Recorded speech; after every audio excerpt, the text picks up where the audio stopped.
모든 회사들은 자사의 이미지를 높이기 위하여 많은 돈을 들여서 홍보를 하고 있습니다. 또 수출 기업들은 외부 세계에 자사의 브랜드와 상품을 알리기 위하여 다양한 방식으로 노력하고 있습니다. 그러나 한 통의 메일이 많은 것을 무효화할 수도 있습니다. 나의 이메일은 나도 모르는 가운데 다른 사람들에게, 더구나 나도 모르는 사람들에게 전달되고 또 전달되어 세계 방방곡곡을 돌아다닐 수도 있습니다. 나와 나에게서 이메일을 받은 상대방이 보관함에서 지운다고 없어지는 것도 아닙니다. 조직 구성원 한 사람 한 사람의 이메일은 모르는 사람의 눈에 구성원들이 회사, 동료, 고객들을 어떻게 생각하는지, 제반 사항들이 조직 내에서 어떻게 결정되는지를 보여줍니다. 이메일을 잘 쓰는 것이 중요한 이유입니다. 그러므로 잘 써야 합니다. 본 동영상에서는 비즈니스 이메일과 관련된 기본 사항들을 알아보도록 하겠습니다. 먼저, 첫째, 개인용 이메일 계정을 만들어 둡니다. 회사의 이메일 계정에 잡다한 광고, 홍보 메일이나 스팸성 메일들이 범람하는 것은 업무에 지장을 주기도 하고 메일함 관리에도 방해가 됩니다. 그러므로 가족이나 친구와의 개인적인 소통을 위해서뿐만 아니라 각종 사이트 회원 가입, 뉴스레터 수신, 쇼핑, 금융거래용 등을 위하여 개인용 이메일 계정을 만드는 것이 좋을 것입니다. 용도별로 상이한 메일 계정을 쓰는 것도 한 방법입니다. 특정 계정을 업무 전용으로 쓰게 되면 동료, 고객 및 비즈니스 연락처와의 소통에서 개인적인 이메일과 분리함으로써 혼잡에 따르는 업무 부담을 줄이고 기밀을 유지하는 데 도움이 됩니다. 다음은 둘째, 일목요연하게 계정을 관리합니다. 받은 편지함에는 적절한 폴더나 레이블을 만들어 수신 메일을 관리하도록 합니다. 이메일을 중요성, 주제 또는 발신자에 따라 분류해두면 필요할 때 특정 이메일을 빠르게 찾을 수 있습니다. 발신 메일은 모두 보관하는 것이 원칙입니다. 중요한 이메일은 따로 백업을 받아두는 것도 좋은 방법입니다. 후속 조치나 추가 조치가 필요한 이메일은 플래그 표시를 해두어서 업무 처리의 우선순위를 지정하고 중요한 사항이 누락되지 않도록 합니다. 정기적으로 점검하고 정리하고 분류 보관하며 중요한 메시지에 신속하게 응답하는 습관을 가지도록 합니다. 또 뉴스레터, 프로모션 이메일 등 불필요한 구독은 구독 취소를 하고 오래된 메일이나 중요하지 않은 메일들은 삭제하도록 하며 수시로 휴지통을 비움으로써 소위 Email bankruptcy. 내지 Inbox clogged. 사태를 미연에 방지하도록 합니다. 다음은 셋째, 소속기관, 회사의 규정에 따릅니다. 기업들은 종종 이메일의 사용 방법, 콘텐츠나 근무 시간 중 개인적인 사용 등과 관련된 가이드라인, 스팸 메일이나 무단 메일 관리 관련 프로토콜 등을 제시할 수 있습니다. 또 회사 정책, 산업 규정 또는 법정 요건의 준수 여부를 모니터링할 수도 있으며 필요시 회사 이메일 계정을 사용하기 위한 조건으로 직원들에게 동의를 요구하기도 합니다. 앞에서 언급했듯이 중요한 이메일은 백업을 받아두는 것이 좋은 방법이라고 했는데, 예를 들어 얼마 동안 보유할 것인지, 어떻게 아카이빙을 할 것인지 등과 같이 보관 및 보존 관련 정책이나 규정이 있다면 숙지하고 준수할 필요가 있습니다. 필요하다면 나중에 참고가 될 사항, 기록으로 남겨야 할 중요한 내용이나 문서는 인쇄하여 관련 파일에 철하여 두는 것이 권장됩니다. 또 소속 직원들은 회사나 고객의 민감한 정보를 보호하는 방법에 대한 지침을 따라야 합니다. 예를 들어 이메일을 통한 기밀 데이터 공유를 삼가고 보안 위협이 될 수 있는 첨부 파일이나 링크에 주의하여야 합니다. 아울러 안전한 이메일 서버 사용, 민감한 정보에 대한 암호화 등 요구되는 보안 프로토콜도 준수하도록 합니다. 다음은 넷째, 이메일 주소를 잘 만들어야 합니다. 이메일 주소는 본인의 전체 이름 또는 이를 변형한 것이 포함되도록 하는 것이 좋습니다. 주소에서 수신자가 쉽게 발신자를 식별할 수 있고 이메일이 프로처럼 보이게 해줍니다. 의미 없는 철자와 숫자의 조합과 같이 지나치게 복잡하거나 불분명한 주소는 피하는 게 좋습니다. 욕설이나 슬랭, 성적인 것을 연상하게 하는 단어는 삼가도록 합니다. 상대방의 프롬, 라인에 표기될 발신자 표시도 정확하게 표기되도록 하여야 합니다. Gmail, Outlook, Yahoo Mail. 등도 신뢰할 수 있는 제공업체이기는 하지만 기업체 종사자라면 회사의 사용자 정의의 도메인 이름을 사용하도록 합니다. 전문적인 느낌을 더하고 Brand identity. 이를 강화해 줍니다. 다음은 다섯째, 보안에 유의하여야 합니다. 먼저 강력하고 고유한 패스워드, 즉 쉽게 추측할 수 있는 비밀번호를 사용하지 않도록 합니다. 또 늘 경계심을 가지고 민감한 정보를 입력하거나 악의적인 링크, 의심스러운 첨부 파일을 클릭하지 않도록 주의함으로써 피싱 시도에 대비하여야 합니다. 친구의 이메일을 조심하라는 말이 있는데 주소록에 있는 메일 주소를 활용하여 발신인을 착각하게 함으로써 피싱을 하는 경우가 있기 때문입니다. Subscribe. 구독하지 않은 것을 Unsubscribe. 구독 해지하라는 요청이 있을 때에도 피싱 가능성을 의심해 보아야 할 것입니다.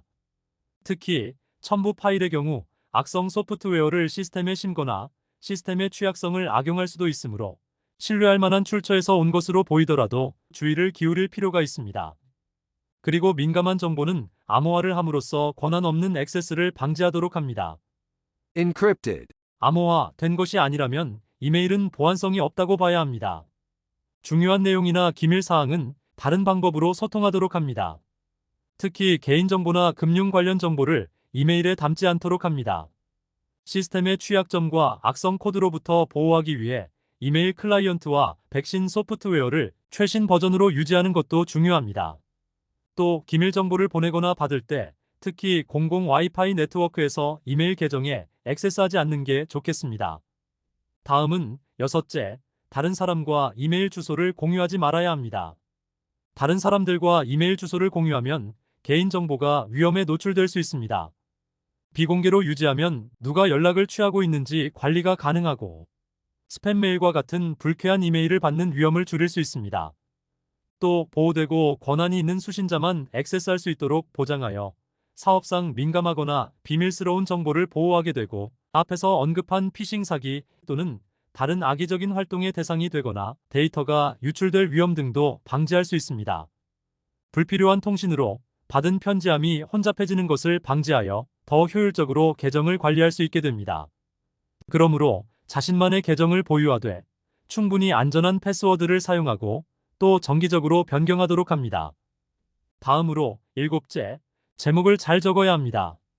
제목은 첫 인상과 같습니다. 그에 따라 수신자가 이메일을 열지 여부를 결정합니다. 그러므로 명확하고 흥미로운 제목은 주목을 끌게 되고 이메일이 신속히 읽힐 가능성을 높입니다. 또 이메일의 제목은 수신자가 이메일을 보관 및 관리가 용이하도록 도와주는 역할을 합니다. 따라서 Short and clear. 본문 내용을 확실하게 알려줄 수 있는 간결하고 명확한 제목을 선택함으로써 메시지의 목적이나 주요 내용을 명확하게 전달할 수 있도록 합니다. 이메일을 보내는 목적이 수신인으로 하여금 이메일을 열고 읽고 행동을 하게 하고자 함이니 필요하다고 생각되면 Review needed. Quarterly sales report. 검토 필요, 분기별 판매 보고서 혹은 Action required. Upcoming trade conference. 조치 필요, 다가오는 무역 컨퍼런스와 같이 즉시 조치를 취하도록 유도하는 구문을 쓸 수도 있겠습니다. 제목이 잘못되면 수신자의 필터링에 의하여 스팸 처리될 수도 있으니 Free. Urgent. 등과 같이 필터링에 걸러질 만한 단어들, 소위 Spam trigger words. 는 피하도록 합니다. 모바일 기기는 Subject line. 이 제한적인 경우도 있으므로 가능하면 6 내지 8단어 정도의 길이로 쉽게 알아볼 수 있도록 작성하는 것이 권장됩니다. 다음은 여덟째, 첨부 문서는 파일 사이즈 5MB 이하입니다. 많은 이메일 서버와 클라이언트는 보내거나 받을 수 있는 첨부 파일의 크기를 제한하는데 이는 원활한 전송을 보장하고 이메일 서버의 과부하를 방지하기 위한 것입니다. 일반적으로 권장되는 첨부 파일 크기 제한은 약 5MB 이하입니다. 필요시에는 zip이나 RAR 형식의 파일로 압축을 하는 것도 고려할 수 있습니다. 부득이하게 대용량 파일을 첨부하여야 할 경우 Cloud storage service. File sharing platform. 등과 같은 효율적인 대안을 강구하도록 합니다. 문서를 첨부하는 것은 가능하면 너무 자주 사용하지 않도록 하고 불가피하게 첨부물이 있을 경우에는 본문의 이를 명시하는 것이 권장됩니다. PDF, docx, xlsx, pptx 등과 같이 자주 쓰이는 파일 포맷이 아닌 경우 열 수 있는 응용 프로그램의 정보를 함께 알려주도록 합니다. 첨부 문서의 제목은 Document 1.docx. 또는 Attachment.pdf. 와 같은 일반적인 것을 사용하는 것보다 문서 제목이나 프로젝트 이름과 같이 관련 세부 정보를 포함하는 것이 좋습니다. 또 나중에 첨부하는 것을 잊을 수도 있으니 글을 쓰기 시작하면서 첨부 문서부터 어태치 않은 습관을 기르는 것이 좋겠습니다. 마지막으로 9째, 서명은 짧게입니다. 비즈니스 세계에서는 간결함이 상대방의 시간을 존중하는 것과 통한다고 할 것입니다. 긴 서명은 자기중심적으로 보일 수 있고 이메일의 주내용을 분산시킬 수도 있습니다. 모바일 기기에서는 화면 공간이 제한되어 있기 때문에 간결한 것이 가독성을 높여줍니다. 그러므로 의미 없는 문구나 슬로건 등은 생략하는 게 좋고 Contact information. 위주로 간단 명료하게 작성하도록 합니다. 비밀 준수 요청 문장은 법적 구속력이 있는지 여부가 불분명하여 큰 의미는 없을 수도 있으나 필요한 경우 추가하되 너무 길지 않게 합니다. 요약하면 이메일의 서명을 짧게 만들어 핵심적인 연락처 정보에 초점을 둠으로써 전문성, 가독성을 향상시키고 자사의 브랜드 일관성을 지키며 주의를 산만하게 만들지 않도록 합니다.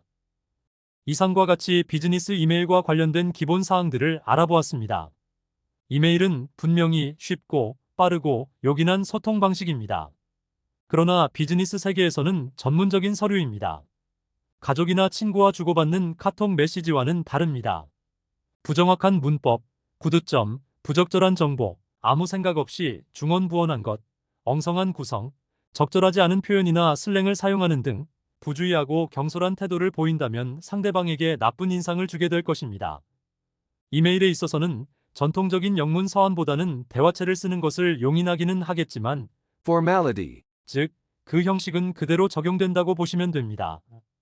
예를 들면, 이메일에서도 표준적인 Greeting. Salutation. 이 그대로 쓰이고 있습니다. 그러므로 이메일은 모든 비즈니스 소통의 축소판이라고 할 수 있습니다.